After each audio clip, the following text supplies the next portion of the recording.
చైనాలోని జాంజియాజీ forest రిజర్వ్స్లో recent కాలంలో ఒక అద్భుతమైన విషయం బయటపడింది. దీనిపైన సైంటిస్టులు చెప్తున్నది ఏంటి అంటే, ఈ వీడియోలో కనిపిస్తున్న కొండలు సుమారు 1.4 కిలోమీటర్ల ఎత్తుగల టిల్స్ అంటే చిన్న చిన్న పర్వతాలు ఇప్పటి నుండి దాదాపు 5 కోట్ల సంవత్సరాల క్రితం నీటిలో మునిగిపోయి ఉండేవి అని క్లియర్ ఆధారాలు ఉన్నాయని అంటున్నారు.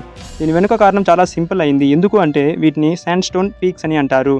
అంటే మిలియన్ల సంవత్సరంగా ఇసుక రాళ్ళు కలిపి బలమైన పర్వతాలుగా మారాయి అని అర్థం.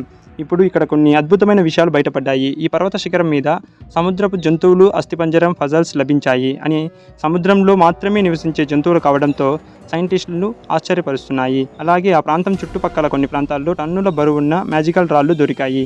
అయితే ఇవి నీటిలో కొట్టుకొచ్చి అక్కడికి చేరాయి అని ఎక్స్పర్ట్స్ భావిస్తున్నారు. కానీ చైనా ప్రభుత్వం కేబుల్ కార్ మరియు స్కైలైడర్ని ఏర్పాటు చేసి దీన్ని టూరిస్ట్ ప్రాంతంగా మార్చేసింది. ఈ విజువల్స్ని చూసి ఒక సినిమాలో చూసినట్టు ఉంది కదా. అది ఏ సినిమానో తెలిస్తే కమెంట్ చేయండి. ఇలాంటి ఇంట్రెస్టింగ్ వీడియోతో కలుస్తూ ఉందాం. అంతవరకు